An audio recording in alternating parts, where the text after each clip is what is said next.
Kaunist keskhommikut, head raadiokuulajad ja head vaatajad YouTube'is.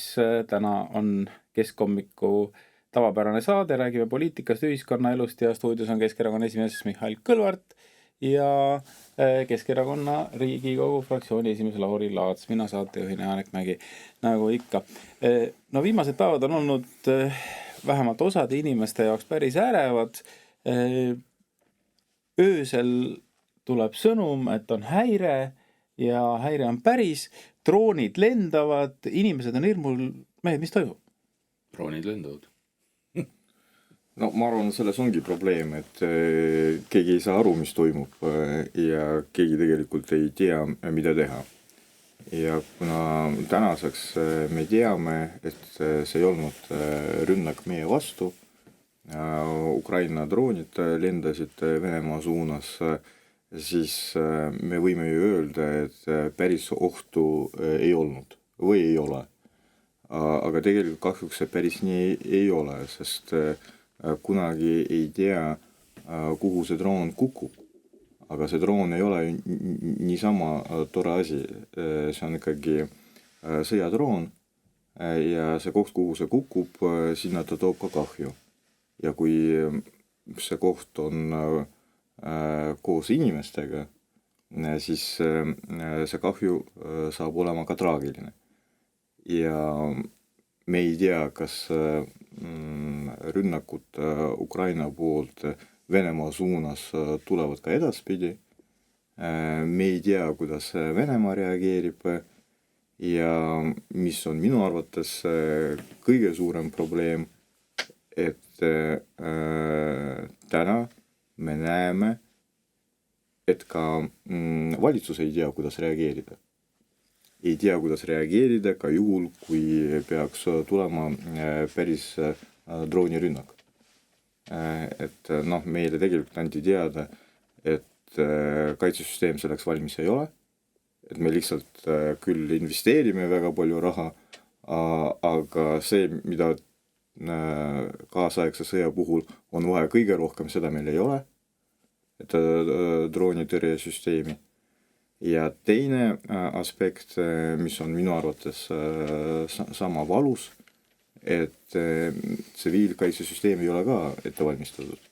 Isegi kommunikatsiooni logistika ei ole läbi mõeldud. Ehk siis kui peaks midagi juhtuma, siis meid ootab kaos. Ja see, ma arvan, on kõige valusam järeldus, mida mina tegin sellest olukorrast. Lauri, inimesed on siiski hirmul ja see, mis Mihhail ütles, on päris hirmutav. Ja ma arvan, et loomulikult on neid, kes vaatavad asja rahulikult ja ei ole närvis. Aga mida sa ütleksid siis neile, kes ikkagi väga muretsevad, et ei oska käituda? Ja ma arvan, et need inimesi, kes võtavad asja rahulikud või ei ole närvis, on ikkagi vähemus. Ikkagi valdavad, ma arvan, inimestes on praegune ärevus ja eks ikkagi vaataks riigi poole, et mis sõnumid sealt tulevad. Ja kõik need sõnumid, mis valdavad on riigi poolt tulnud, on näitanudki, et me ei ole nagu valmis.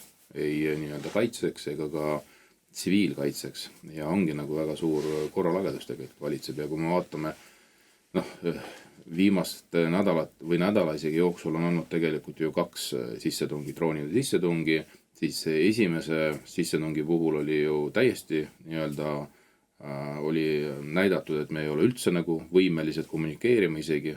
Kui ma hommiku tegin arvuti lahti, vaatasin, et Vene poolt tulid droonid sisse, siis esimene nii-öelda reaktsioon on ikkagi ju selline, et Venemaa nagu ründab ja sellised sõnumid ja kõnesi ma sain ju päris palju, et nagu mis toimub, et kas juba Venemaa ründab.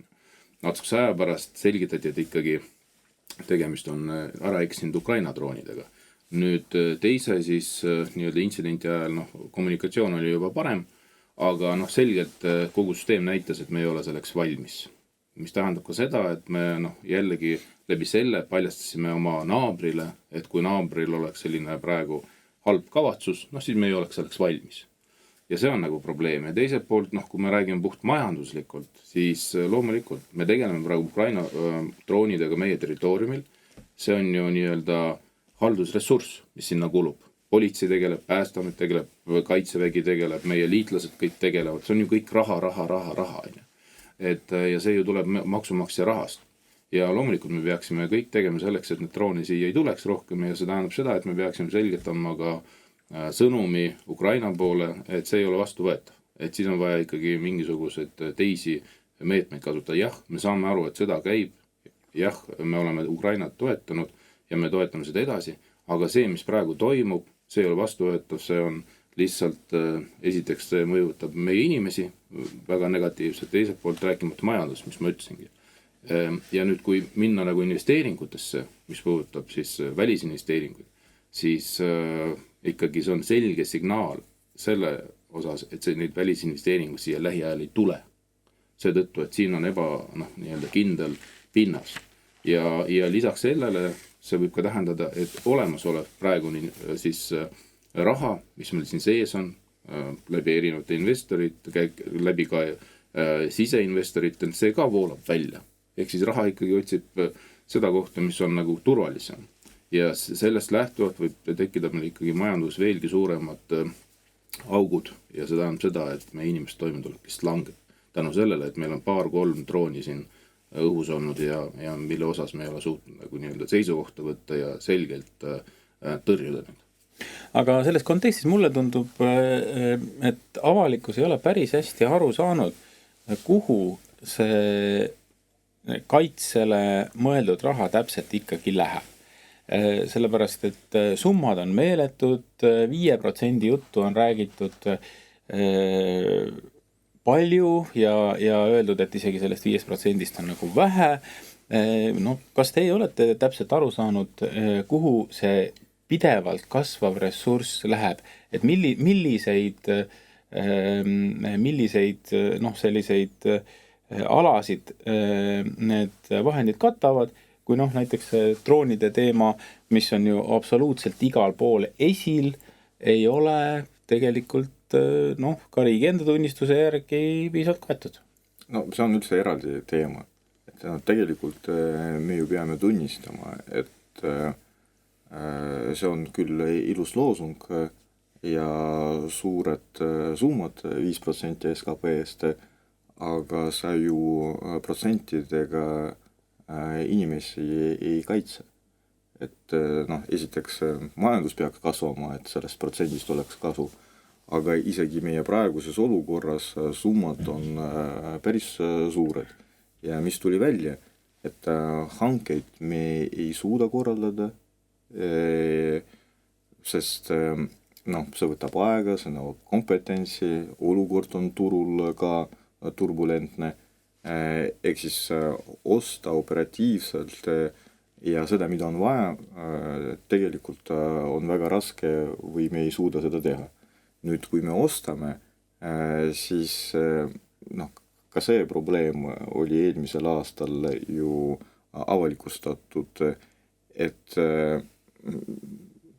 me ei tea, kuhu me ladustame, mida me ostame, kes selle eest vastutab ja mõnikord isegi ei tea, ostetud on küll, aga kuhu see sattus, ei ole infot. Et see on päris karm lugu tegelikult.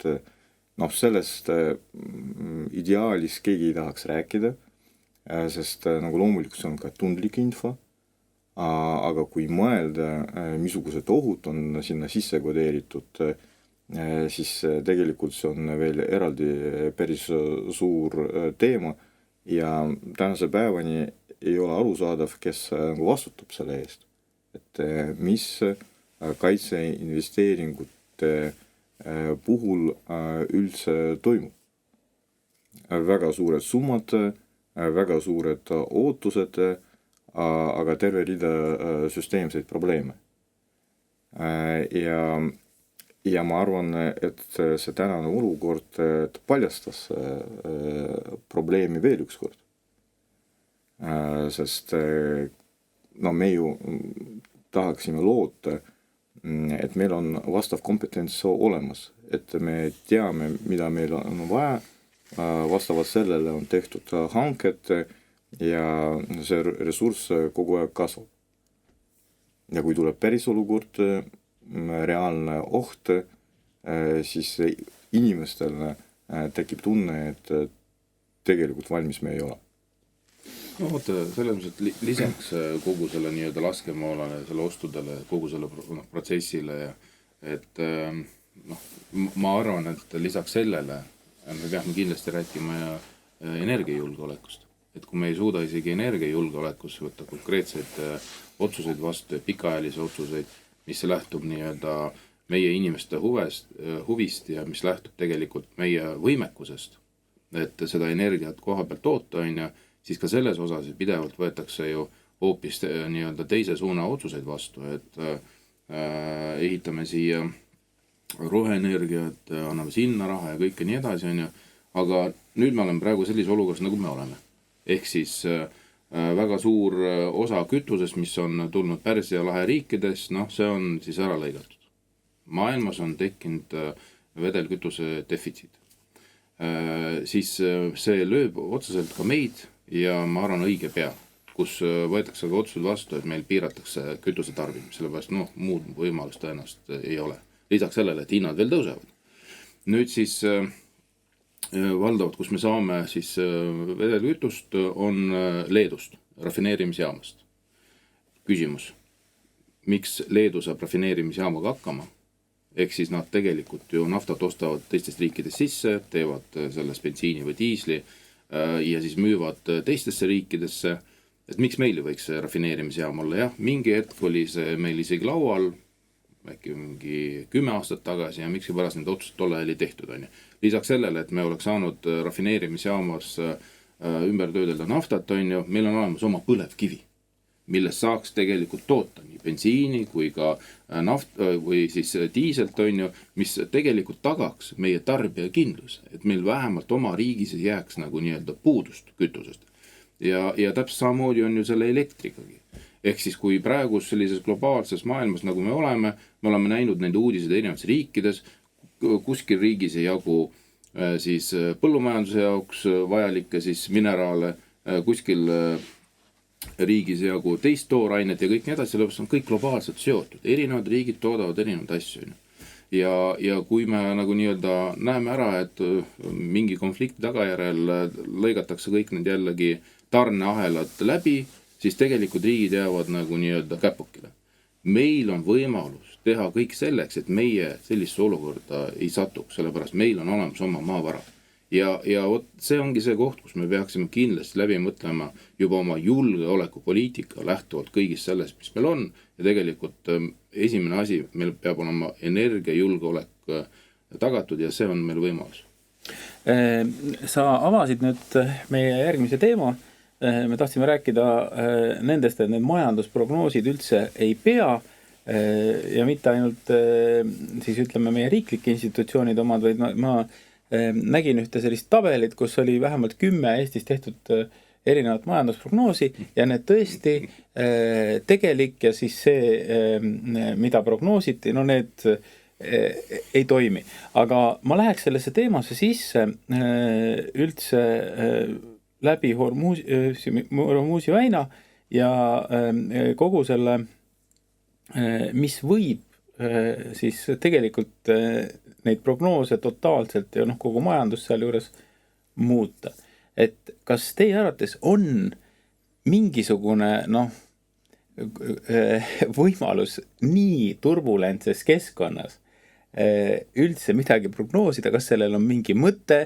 Ma muidugi saan aru, et riik peab mingeid prognoose tegema, et saaks tippametnike palku tõsta ja kõike muud seda teha. Sest meil on ju kõik indekseeritud, kui kuskil paremaks läheb. Kas on üldse mingisugust meetodit seda kuidagi hinnata või mitte? Mida saab täna maailmas üldse prognoosida, on kriisid ja riskid. Seda saab prognoosida. Et lähevad veel suuremaks? Jaa, et kriisid tulevad ja riskid on suured. Et seda saab prognoosida igal juhul. Siis oled sa kindlasti kõige parem analüütik praegusel hetkel, sest nemad seda ju ei tea. Vaata, esiteks on selline tunne, et valitsus elab nagu teises maailmas, kus kriise ei ole ja kõige suurem probleem on järgmised valimised. Aga tegelikult see lihtne järeldus, mida me ammu pidime tegema veel COVID-i ajal, et kui me ei kasuta enda ressurssi mis meil on, siis kriisi ajal väljaspoolt midagi ei tule ja keegi ei aita ka. Et see juhtus Covidi ajal ja me kõik seda mäletame maskidega, et ja muidu piiridega ka Euroopa Liidus. Et siis, kui oli vaja kaitsta enda huvisid, kõik unustasid Euroopa Liidu printsiipe ja sõprust ka. Et siis tegelesid kõik ainult enda asjadega. Ja keegi ei lasknud ka maske välja ja transiit oli lõpetatud ka Euroopa Liidu territooriumil. Et mõni aasta tagasi. Ja nüüd on kütusekriis.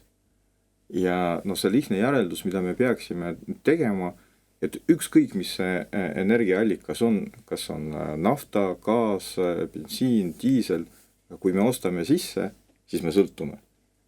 Ja kui tuleb kriis, siis üks asi on hinnatõus, aga teine asi on kättesaadavus. Et täna meie suurem probleem, et see hind kasvab väga kiiresti, aga homme probleemiks võib olla üldse see, et bensiini üldse ei ole. Diislit üldse ei ole. Ja see on reaalsus. Ja vaatamata sellele jätkuvalt me ei tunnista seda, et meil on olemas kohalik põlevkivi. See on nii elekter, kui ka tegelikult ka diisel, kui sellega tegeleda. Ja me sellega ei soovi tegeleda ja mida me ütleme, aga vaadake, et meil on ju maksud ja maksude tõttu põlevkivi energia on kallis ja meil on veel ka Euroopa erinevad regulatsioonid, mis teevad seda kallimaks. Vabandus, ma küsin, et kas keegi teab, mis saab Euroopaga aasta pärast või 10 aasta pärast? Mina tean. Eriti juhul, kui Euroopa ei muuda enda energeetikapoliitikat ja majandus jätkuvalt langeb. Et sa tõenäoliselt tead, kuhu satub Euroopa ja meie ka koos Euroopaga, aga eetris sa tõenäoliselt neid sõnu kasutada ei hakka.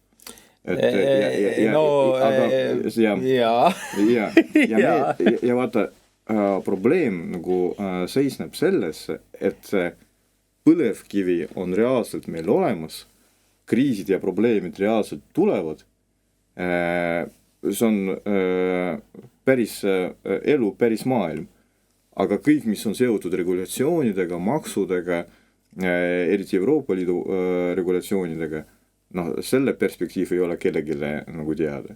Ja selles olukorras öelda, et ei, me ei kasuta põlevkivi, me loobume sellest, see ei ole ju isegi lollus, see on katastroof.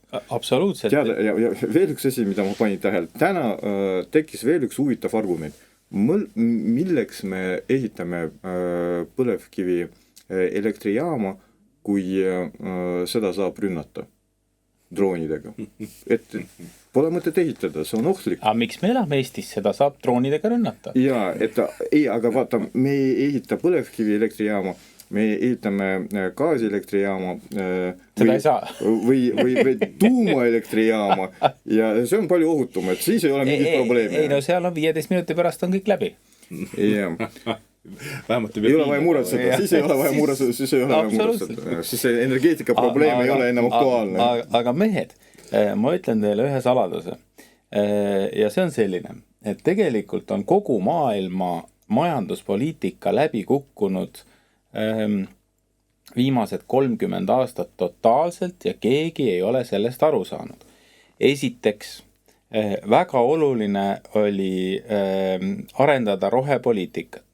Mina arvan, et härra Trump on isiklikult suutnud kõik Eesti rahva sorteerimised, Euroopa Liidu sorteerimised, prügist ma pean silmas, kõik selle rohepoliitika õhku lasta 1 nädalaga. Ja ma arvan, et see keskkonnakahju, mis seal on tekitatud, see on kordades suurem kui kõik see, mis selle aja jooksul siin on kokku hoitud. Trump soovi korral terve maailma saab õhku lasta. Noh, ta on teel selle poole, et selles mõttes järgmine nädal lubas Kuuba ära hävitada ja no ühesõnaga. Ja õnneks täna on 1. aprill.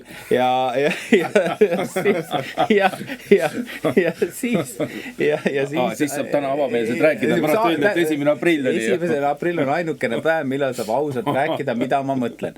Ja siis teine, mis on nagu väga-väga suur vale, et kaupade puhul on hind oluline, kuidas me toodame. Me lõpetasime ära rõivaste tootmise Eestisega, see on täpselt samasugune probleem, sellepärast, et kui sul on vaja sõdurid rindele saata ja sa ei suuda nendele isegi sokke kududa, siis see on ju päris õudne. Ja hiinlased koovad. Ja, aga seal ongi küsimus, et need Hiina sokid siia enam ei jõua. See aeg saab läbi ja nad võivad sulle öelda, et mitte ainult, et ma ei taha neid sulle müüa, vaid ma ei olegi nõus, eks ole, kannatage. Ma lõpetan ära teile arvutite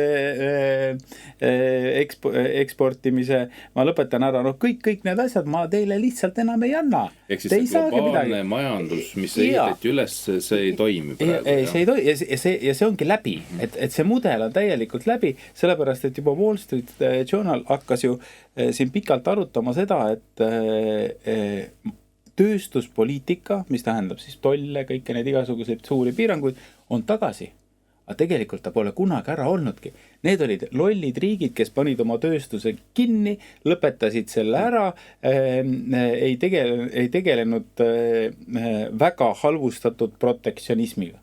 Ja vaat siin on nagu, et mul on selline tunne, et tegelikult kogu maailma majanduspoliitika juhtimine hinnatakse täielikult ümber siin mõne kuuga.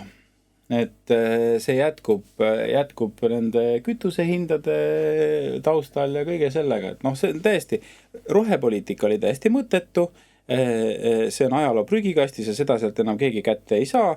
Kas seda teab ka Reformierakond? Muidugi, nad hakkavad seda kohe ellu viima pärast järgmisi valimisi, kui nad satuvad opositsiooni. Rohepoliitikat ja nad satuvad opositsiooni ja nad saavad seal seda ilus edasi viia. Ja siis teine asi, et odav hind on kõige tähtsam argument, mille järgi langetada otsuseid, mida kinni panna, mida mitte. Et see lihtsalt tuleb. Ma ütlen sulle kaks asja. Et esiteks see, mis praegu Lähis-Idas toimub, juba omab pikaajalise mõju. Ja siis isegi kui see homme lõpeb, siis see mõju juba on 3-5 aastaks miinimum. Aga see homme ei lõppe. Ja me ei tea üldse, millega see lõpeb. Ja teine asi, kui Euroopa enda energeetikapoliitikat ei muuda, siis majanduskriisist Euroopa välja ei saa ja kui majanduskriisist Euroopa välja ei saa, siis Euroopa Liit laguneb. Ja see ei ole mingi väga keeruline loogika tegelikult. Ja juba praegu nagu näeme, kuidas Poolas näiteks Euroopa Liidu tuleviku küsimuse hakatakse sisepoliitikas kasutama ja ka parlamendi valimistel. See on väga ohtlik signaal. Me mäletame, kuidas see Suurbritannias lõppes. Kuidas see algas ja kuidas see lõppes. Ja kui juhtub nii, et Poola väljub Euroopa Liidust, et kui selline potentsiaalne oht realiseerub, siis see on juba eksistentsiaalne küsimus. Ja kõik on seotud majandusega. Ja majandus omakorda on seotud energeetikaga. Ja energeetika ei saa olla stabiilne juhul, kui sul puuduvad energiaallikad. Ja ongi see loogika nii lihtne, sealhulgas ka meie jaoks, kui me räägime korduvalt põlevkivist. Aga kui rääkida majandusprognoosist, siis mulle tundub, et meie valitsusele seda lihtsalt vaja ei ole. Milleks? Et analüüsipõhine majanduspoliitika, see on liiga keeruline asi. Vaata ikkagi loosungitega on valitseda palju lihtsam, nii nagu see praegu toimub. Ja teine asi, et tegelikult me peame tunnistama, et meil puudub vastav kompetents või me ei soovi seda kasutada või otsida, et teha päris sisulisi majandusanalüüse. Et vaata kõik need majandusanalüüsid, mida me oleme näinud viimased 4 aastat. et üks asi oli päris kindel, et see majanduskasv, mida lubati, oli alati mingi 6-5 korda väiksem kui prognoositi. Ja noh, see nagu tendents oli tõepoolest nagu olemas, et nii nagu eelmisel aastal prognoositi kasvu 3,3%, tuli 0,6 ja siis 3 aastat varem, noh, 3 aasta jooksul iga kord oli see miinuses, aga prognoositi nagu plussis. Ja see vahe oli alati mingi 6 korda. Ehk siis tegelikult sellest prognoosist ei olnud mingit kasu. Ja täna meile öeldakse, et prognoos ongi keeruline, et kuna nagu sõda, droonid ja nii edasi, kõik see mõjutab, aga eelmised 2-3 aastat, kui me olime juba sõjaolukorras ja samamoodi ei olnud võimalik teha adekvaatseid prognoose. Ehk siis see on nagu probleem ja täna me teame, et riik või valitsus juhul, kui kuskil tuleb kriitiline analüüs, näiteks Konjunktuuriinstituudist, siis reageerib kuidas? Paneme kinni, jah. Paneme kinni ja anname teha vastava analüüsi Statistikaametile, kus puudub kompetents ja Statistikaamet seda teeb palju suurema raha eest ja veel küsib ka Konjunktuuriinstituudi käest, et kuidas seda üldse teha. Ja sealt, Mihhail, mida veel tuleb kinni panna? Noh, ma mõtlen Reformierakonna... Ja keda veel tuleb kinni panna? Keda tuleb kinni panna? Reformierakonna vaates on ju see tüütu opositsioon. Lauri, mina ikkagi mäletan. Ladislav Korsets ütles, kui riigis on midagi lahti, siis tuleb hakata kinni panema. Nii et Eestis on praegu see hetk, kus tuleb hakata kinni panema. Kelle me kinni paneme? No ma arvan, kogu opositsiooni tuleks kinni panna. Et vaata tüütu opositsioon. Aga valitsusel laseks teid jätkata. Vaata, kui Lauri jõuab võimule, siis esimene asi, mida ta teeb. Ei no siis okei. Nii, aga nüüd mul on teile selline väike küsimus veel, et kuidas te magate?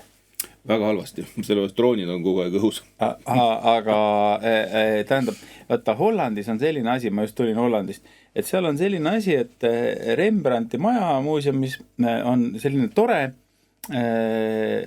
kapp, kus inimesed magasid. Ja kas te teate, miks nad magasid istudes? No see on lühikesed, et sa võid mõelda, et miks nad magasid istudes? Voodit ei olnud. Ei oli, seal oli voodi, seal olid padjad, aga need olid lühikesed, eks ole. No see oli hästi lihtne, sellepärast, et vaata, kui sa magaksid horisontaalselt, no sa ütlesid, et magad halvasti, aga mina magan tavaliselt horisontaalselt, mitte vertikaalselt. Aga põhjus oli selles, et kui sa magad horisontaalselt, siis sul võib suu lahti vajuda ja kuri vaim läheb sisse. Ja minul on selline tunne, et tegelikult, et osadel nendel, kes kella tahavad keerata, nemad magavad horisontaalselt ja neil on kuri vaim sisse läinud. Ja, vaata, nüüd ma saan aru. Välja kuidagi ei saa. Nüüd ma saan aru, miks ma nagu nii vähe magan on ja sellepärast ma kardan, et mulle see kuri vaim läheb sisse. Ei no põhiline tuleb magada suu kinni, et vaata üks variant... Mitte ainult magada, poliitikud võiksid ka töötada suu kinni. Täpselt, ei, peaks panema sükse sideme, teate nagu, et paned siia tutikene pähe ja seod kinni, et siis seda juhtu, et siis saad nagu magada. Aga mina pigem küsiks, et miks on nii, et Lauri ei maga, aga tema kass magab hästi. Kass magab hästi, koer magab hästi. Kassile kellaveeramine sobib. Tal on täitsa savi. Päriselt, jah. Tal on täitsa ükskõik sellest. Minul on ka näiteks, ütleme, mulle meeldib Eestis on selline tore poplaul, mis ütleb, et mis kell on. Õige vastus on, kell on Rolex. Et ma loodan, et noh... On veel üks tore laul, et meil on aega veel. Jah, meil on aega veel. Nii, aga te nüüd ei ole öelnud, et kas te tahate siis selle kella keeramise ära lõpetada või ei? Ega ma arvan, et ega see väga mõistlik ei ole seda kella edasi-tagasi kogu keerata, on ju, eks see natukene mingi ette nii-öelda paneb selle rutiini, võtab paigast ära, et mis sul on sisse kujunenud, on ju. Aga inimene harjub ju kõigiga, aga samas on selle kella keeramise teemal ju pidevalt sõna võetud ja Euroopas on tegelikult ka otsused ära tehtud, samas keegi ei ole need rakendanud ja eks ta on nagu kogu selle nii-öelda probleemide juures, kus me praegu oleme, millega peaksime tegelema, see kella keeramine on kõige väiksem mure. Aga kindlasti ta osadele inimestele mõjub üpriski negatiivselt. No tegelikult tervisele see mõju on negatiivne, see on juba ammu uuritud ja see on probleem. Tõepoolest kella keeramine on ammu otsustatud, et seda tuleb lõpetada Euroopa Liidus, aga üks väike nagu aspekt, et Euroopa Liit ei suuda kokku leppida, et mis suunas? Ja kas ette või taha, et millal nagu lõpetada kella keeramist, kas suvel või talvel. Ja see tegelikult see näitab, kuidas Euroopa Liit otsuseid võtab vastu ja kui suur see operatiivsus on. No õigluse nagu huvides tuleb muidugi öelda, et siin on olemas ka majanduslik aspekt, et ehk siis elektri tarbimise aspekt, aga kui on juba otsustatud, et seda tuleb lõpetada, võiks juba aastate jooksul jõuda nii kaugele, et seda ka ära teha. Ja selle teadmisega me ka tänase 1. aprilli saate lõpetame, tehke palju nalja, naerge, sest tõesti on selline tore keskkond, kus droonid lendavad ja midagi polegi nagu juhtunud. Et kohtume jälle nädala pärast, stuudios olid Keskerakonna esimees Mihhail Kõlvart, Keskerakonna Riigikogu fraktsiooni esimees Lauri Laats ja mina saatejuhina